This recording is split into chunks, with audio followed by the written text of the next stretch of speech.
3D comparison. This will be regarding CATIA V5. The workbench will be, in this case, core and cavity design workbench. And as you can see over here, if I will move around the viewport, we're going to have overlapping surfaces. Now, I have over here the surface that will be the core, the one that will be the cavity. And if I will hide, for example, the core, we're going to see that the cavity will be highlighted in green. If I will now hide the cavity and display the core, we're going to see that this will look as following. Now we have the following surfaces over here that have been filled, and this will be for the slider over here with yellow. If I'm going to go and enable the exploded view over here within the pulling direction palette over here, I can also add a value over here, and we're going to see the core and cavity and also the additional slider.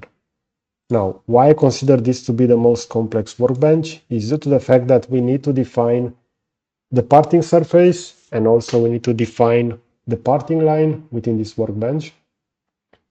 And based on that, we're going to have many surfaces over here defined. If I will just expand over here the parting surface, you're going to see over here how many boundaries and other elements I have over here. If I will swap over here the view space, this will take me to the section where I have everything that has been hidden. And in this case, if I'm going to hide the original part body, which will be the following, I'm going to hide the core, I'm going to hide the cavity. We're going to see that we have quite a lot of points over here to define the parting line. And we see over here the shape of how this parting surface has been defined. So all of those have been created over here within CATIA V5. Now, we do have the following overlap over here. So this is the other part. Why we have that is due to the fact that when we imported over here the model, this has also been scaled with a factor of 0.5. So this is in order to compensate the shrinkage that will happen within the plastic injection molding operation. So this is why the original part that I loaded is slightly offsetted from those resulting core and cavities. Now, I will create an extended video regarding this, as this is, as I said, one of the most complex workbenches within CATIA V5.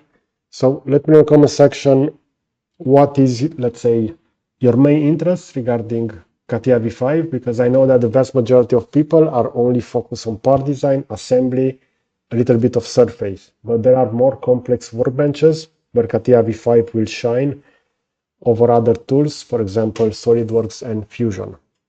Okay, so I hope you enjoyed this kind of content. You're gonna find over here a playlist with CATIA V5 tips and tricks.